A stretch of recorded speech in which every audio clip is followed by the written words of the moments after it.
Bonjour à tous, nous sommes le mardi 11 août 2026, il est 16h33 heure de Paris, et à New York il est 10h34 du matin. On démarre sur Bitcoin, ensuite on parle de Nike et des résultats de ON.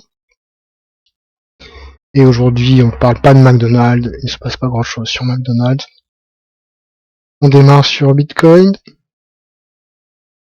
La DCA a été effectuée samedi dernier, le 8 août. Bitcoin actuellement est repassé en dessous de cette ligne, la tendance des plus hauts depuis le plus haut du mois d'octobre dernier. Et en bas, Bitcoin est encadré par le plus bas de 2024. Bitcoin est vraiment tout près des 65 000 à 63 946. Revient sur sa moyenne des 4 ans, les 208 semaines à l'instant, 63 976. Donc le fork qui a eu samedi avait créé un petit peu de hausse sur le prix de Bitcoin. Voilà, 2 jours après, lundi 10, c'est redescendu sur la moyenne des 4 ans. J'ai déplacé la fenêtre de DCA à la date du 22 août 2026 pour la prochaine DCA sur Bitcoin. Malheureusement, ce jour-là, le 23 août à 10h30, il y a un nouveau fork. Qu'est-ce qui se passe? C'est Bitcoin Core. Donc, les blockchains vont se séparer en 2 blockchains, Bitcoin et Bitcoin Core. Pour vous, l'important, c'est d'avoir les bitcoins à la date du 23 août sur un wallet dont vous avez la seed. Suivant l'adage, not your case, not your coins. Donc au moment du fork qui arrive, il faut posséder les clés du portefeuille de votre wallet, préférentiellement un cold wallet, de manière à posséder les clés de votre wallet sur la chaîne qui va être créée en Bitcoin Core. Le problème, c'est que le fork tombe le jour où on doit faire la DCA, le 23 août. Personnellement, je vais la placer au 22 août, car je préfère faire investir avant le fork. Comme ça, j'ai l'argent, j'ai les coins sur les deux chaînes. C'est tout pour Bitcoin. On va sur ON. Donc ON, c'est un fabricant de chaussures, un footwear, comme Nike.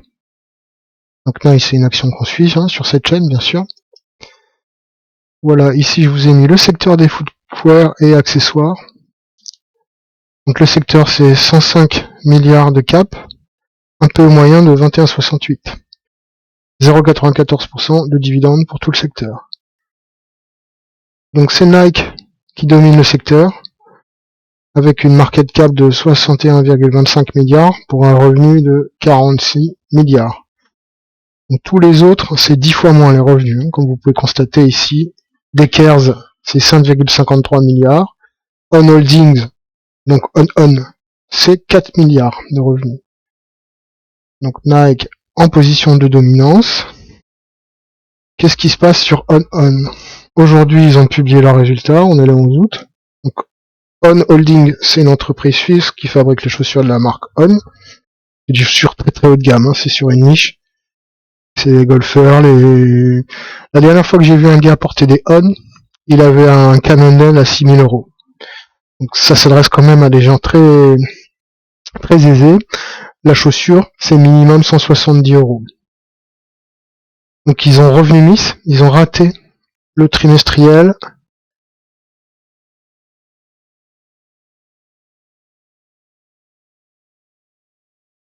« 0,31 », c'est ce qui était estimé, 0,29 c'est ce qu'ils ont eu.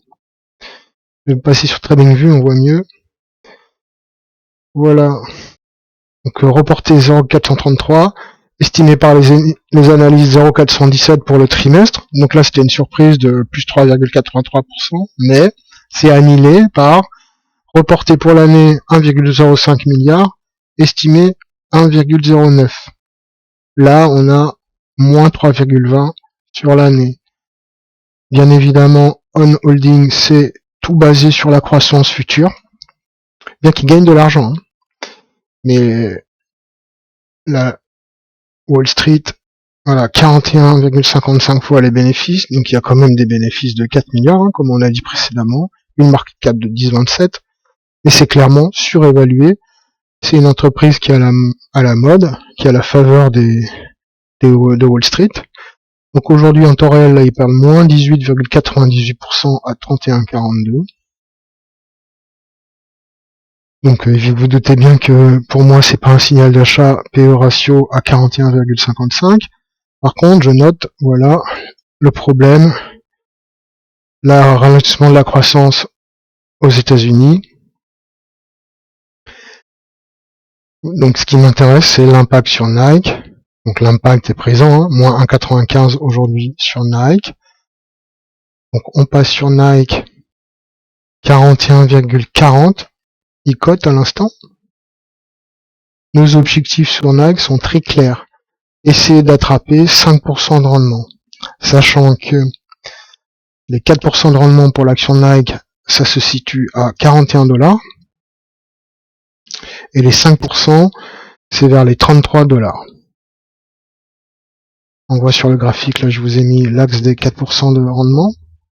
Donc on n'est toujours pas passé en dessous depuis les résultats du 30 juin. Ah si, pardon, une fois là, le 23 juillet. Donc c'est, d'une manière générale, on est au-dessus de rendement égal 4%.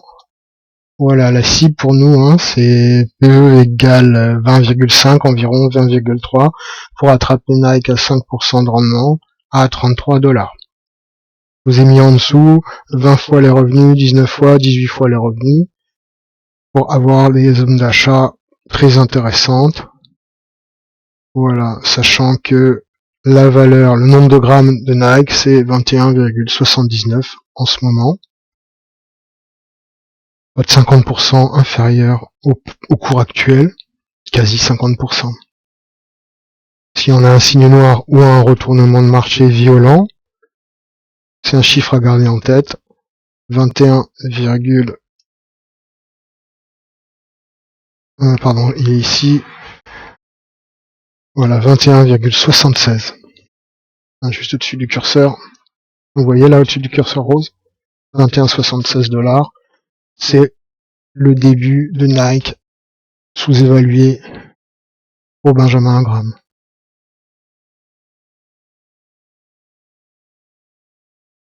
Ok, c'était le plus important pour aujourd'hui, ces infos. McDonald's, il n'y a rien de spécial, donc je vous montre juste le graphique, mais petite perte, moins 0,42%. Pas trop d'actualité dans le secteur de la restauration en ce moment. Voilà, McDonald's. Le PE ratio 22,23. Prochain résultat en septembre. Dividende le 1er septembre.